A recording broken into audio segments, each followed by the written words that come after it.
being here, even, not being able to practice and just being in the building, being around the guys. Jordan Poyer, he gave us a speech earlier about our reasons for being here, what we should be working for, getting to know your teammates, winning every day out here, winning the meetings, winning the training room, winning at practice, and most importantly, letting this be a springboard into the season for us to continue to have success and take that next jump. We lost 4 games last year. Was it 5 games, including the playoffs?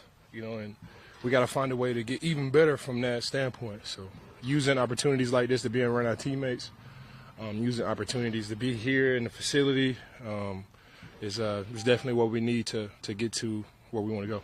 You talked to Steph, and do you have any read on that situation at all? I say this about Steph. I'm on Steph's side. I feel like just the little stuff that we've seen in the media about him is certainly not true. I know the guy. It wouldn't be a Von Miller here with the Buffalo Bills without Steph. He was.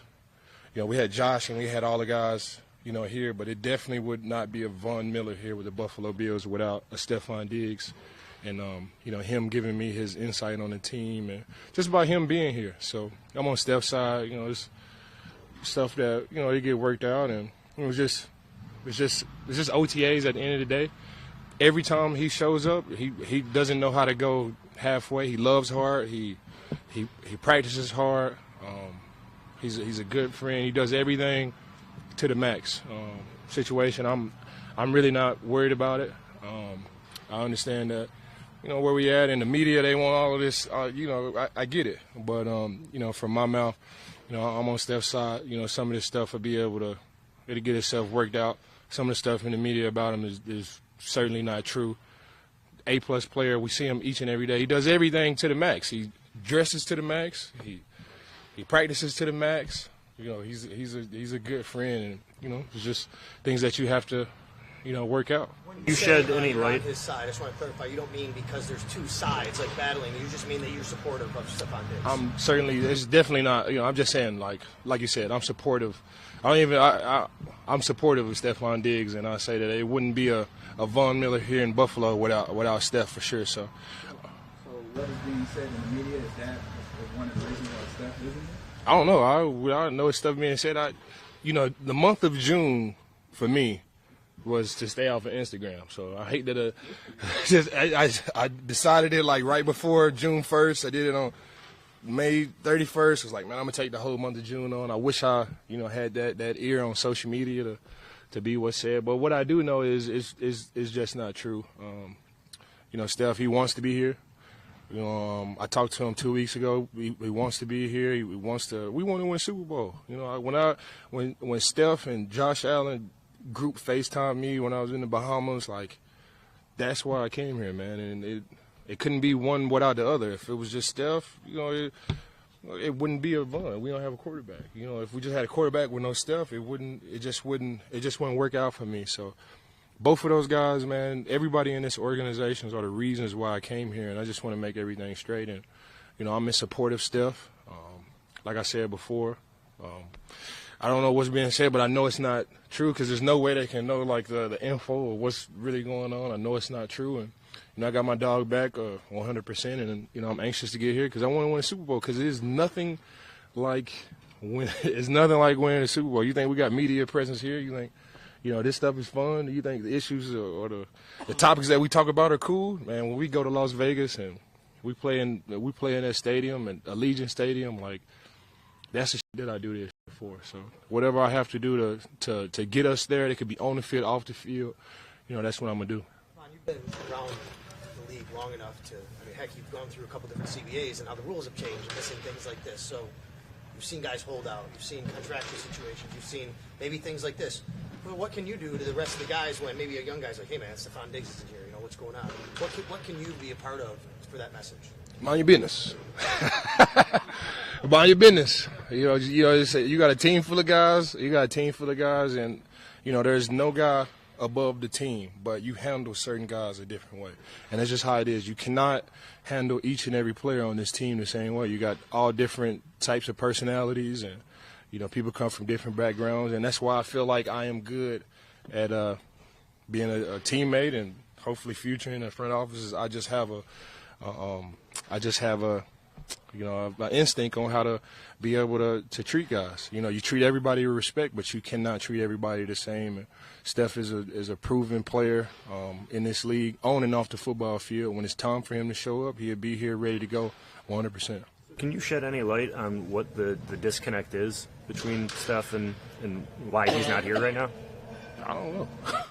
I don't know, man. I don't know. I really like the position that I'm in, because for me the perspective is I just want to win a Super Bowl. So you bring Von in, and it's like I just want to win a Super Bowl. I don't care what's going on. It's like I don't care what's going on. I don't care how it is. How could I get us back on that perspective to win a Super Bowl? Because it's nothing greater than that. It is nothing like it. I know I talked about it all last season, and I'll continue to talk about it. It is just nothing like playing for a Super Bowl, winning a Super Bowl. So all of my perspective is around that. So I really don't know which is what.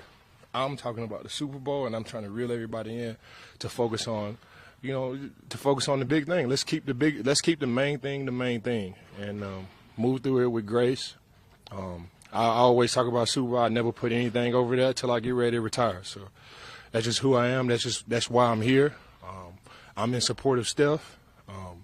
It's you got all different type of perspectives, and I get his perspective, and I know he wants to be here. He works extremely hard on and off the football field. He's a great friend. He's a great leader, all the way around. So I'm in support of my guy, and I want him to be happy. I want us all to be happy so we can continue to compete for Super Bowls 100%. Josh have both said that he wants to be here. So there's nothing that's pointed to why he's not here. You say he wants to be, but he's not. There's nothing that points to why he might not be here. To be honest, this really OTAs, is it really that serious though? For real, is it really that serious? We want him to be here. You want your guys here, but things happen. I got kids and all type of stuff. It could have been a situation for me to that it pulled me away from the situation to go be with them. But I'm here, and everybody doesn't have the same perspective. The number one perspective is to win Super Bowls. Can you do that without OTAs? Yes. Can you be a great player without OTAs? Yes. And he's not here. We'll be able to figure it out when it's time for him to get here. I suppose in that sense, Von, what you said, maybe specific to a practice or two or a rep or two, it's not that serious. But when you hear a head coach say that he's, quote, very concerned about the situation, and when you hear the franchise quarterback talk about having to work things out, I mean, you're not in that room, you're not in the middle of it. Yeah. But is that serious to you, I guess? With my I don't want to digress from, the question that you asked me, but when you think about the way a team like this is built, and you got a guy like, Coach McDermott, he's a leader of men, so his perspective is a little bit, different. Josh is a little bit, different. When I'm here, I play defense. I'm the guy that brings everybody together so we can continue to compete for Super Bowls. And, his perspective is obviously got to be different than mine. He has to deal with 53 other people, front office guys, trainers, all these other people. His job title is there is no, slippage in there. You have to be who you are 100% of the time. So I'm sure, if Coach McDermott, could say it again, man, he would say it the same way I said it, man. We trying to win Super Bowls. We want all our guys here. Sometimes, things happen where it's not. I'm here to tell you, I've always kept it real with all of you guys, man. It's really not that serious. I'm in support of Steph. The things that they saying about him, I could just kind of assume without me being on social media is just not true. I know the guy. He practices his ass off each and every day. He does everything to the max. He dresses to the max. He's a great teammate to the max. He plays to the max, on and off the football field. And he is one of the main reasons why I'm here. And I just wanted to come up here and voice, my support of Steph to try to, alleviate whatever it is that's going on. It's not that serious. I get up here and I tell you, I keep it real with y'all every time I'm up here. It's really not that serious. We're trying to dial everything back in so we can continue to compete for Super Bowls for sure. If you had a message for Steph, what would it be? Man, Adam already said it, man. You already know how to get down, man. I'm not about to, get up here and send a message through the media. I talk to him all the time, though. Talk to him on the phone, talk to him in person, and I'm just that type of guy where I'm a great communicator. I rush the passer. I'm a comedian. You see my guy right here? and I'm a great communicator, and it's just, everybody's not like that. So, everybody's not built like that. No matter what the emotion is, no matter what the success or the defeat or the failure for me, I'm able to come up here and communicate with you guys how I feel and communicate with my fans how I feel. So I always continue to do that. Everybody's not like that. I communicate with Steph. I communicate with our team, communicate with our front office and our leadership the exact same way. And I'm here and I'm telling you guys that it's really not that serious. I'm in support of Steph. Everything will be good. I know it's the hot topic right now. And just trust me on this one. It's not that serious. Everything will get worked out. How do you think you have a chance to be practicing during training camp? Oh, thank you. Well, question about Vaughn now. And I'm ready to go, man. The feedback that I got from Dr. Cooper last week, it's the healing process for me between 6 and 9 and 10 and 12 and 11 and 12 months. That healing process is somewhat the same. You want to get to the 2-year mark. That's when you'll be fully healed. But between 6 and 11 or 12 months, the healing is really no difference between month to month. So I'm in a great spot now where it's all on me.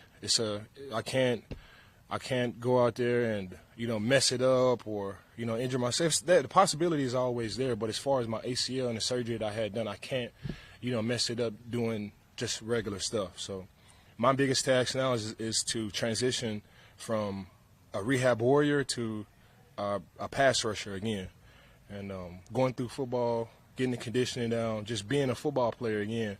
And whenever I can do that, whether that's 2 weeks, a month, 2 months, 3 months, 4 months, it won't be that long because I'm feeling good right now. I see these guys running around out there, and I'm almost there. So it won't be that long.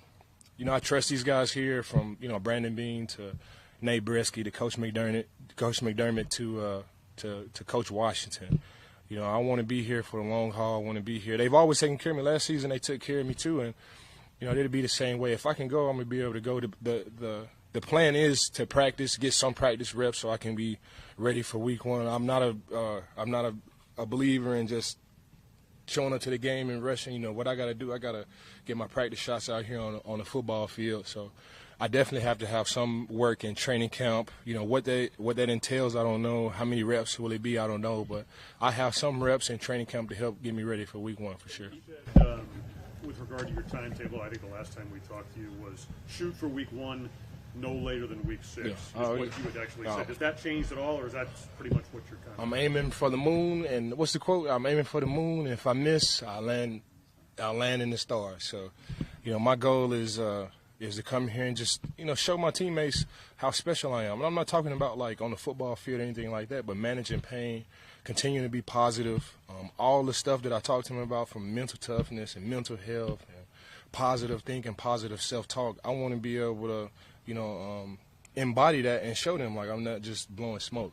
I went in there last year with Trey White and Tommy Dole and asked, what's going on, this and that, and, being that OG that went through ACL surgery, and I'm back now and giving them advice, and now I'm back in that situation. So just to be able to show them, just to be able to show my teammates, not the other team or getting sacks or anything like this, just to show my teammates that I work hard, I'm ready to go, and my ACL's all healed up, and I'm back and I'm better than I was before. I saw you kind of jumping out of your stance a little bit out there today. Is that kind of the next step? Is to kind of working your way in? Yeah, just to start working in the football, start working in the football, just to get back in the football mode, starting to become bendy again. Starts, just little movements. I'm just trying to transition and become a football player, and it's all on me. So this is a great spot for me to be in. Is just to build my confidence up, and then whenever I get to a point where I feel like I can play, I can play. I'm not waiting on the doctor or anybody else or my body or anything else. It's all on me and my confidence, which, that's what I can control. So I'm in a great spot, like I've said all season long, and I'm excited to, for the next step for me in this rehab process. Recruiting worked on Leonard Floyd.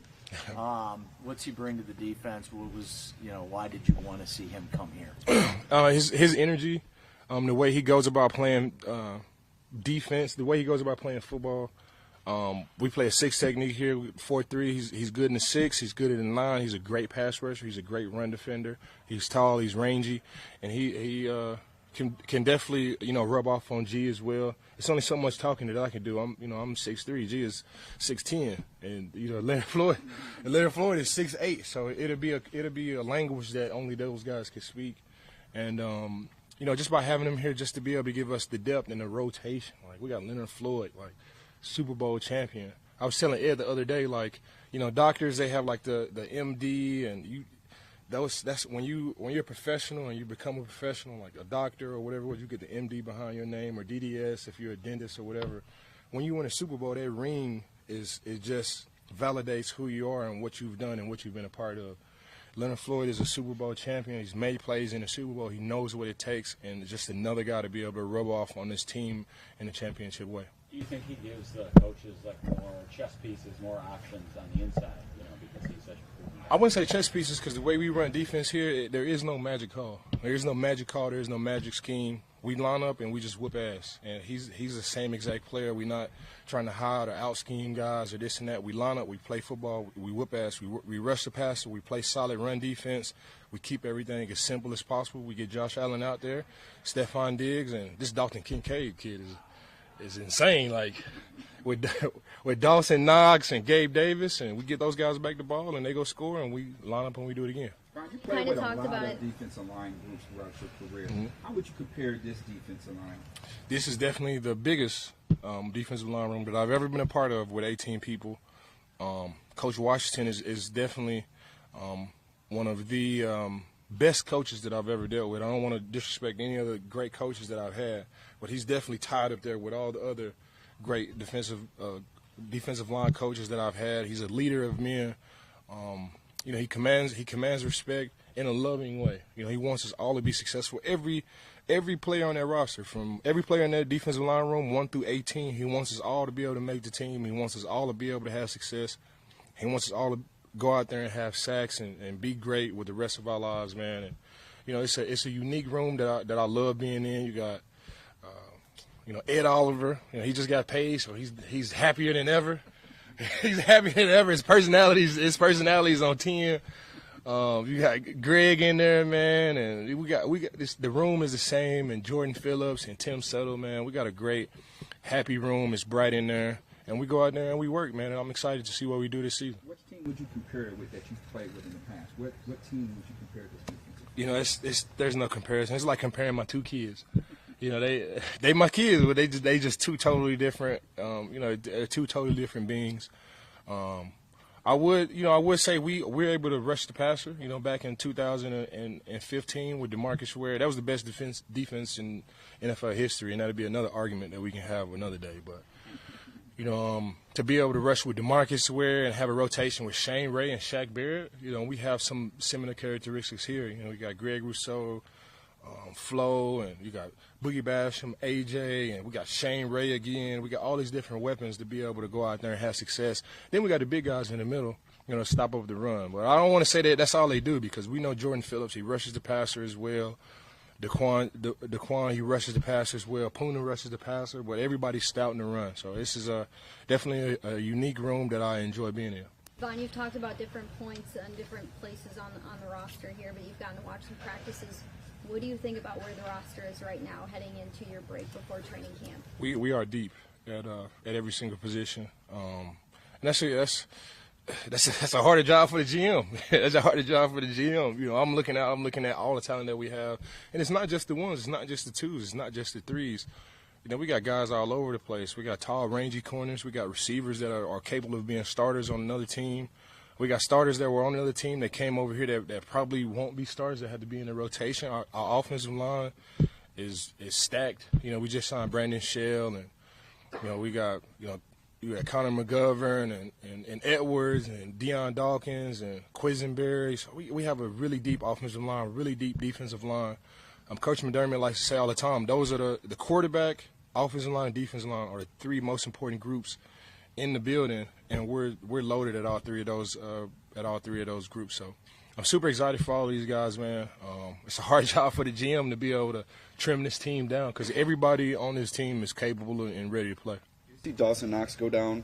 Did you have a chance to check on him after he went down near the sideline there? No, I didn't. I was probably dancing or something. You know, I got dancing. You were talking about. He was like, I check in on Dawson Knox for sure.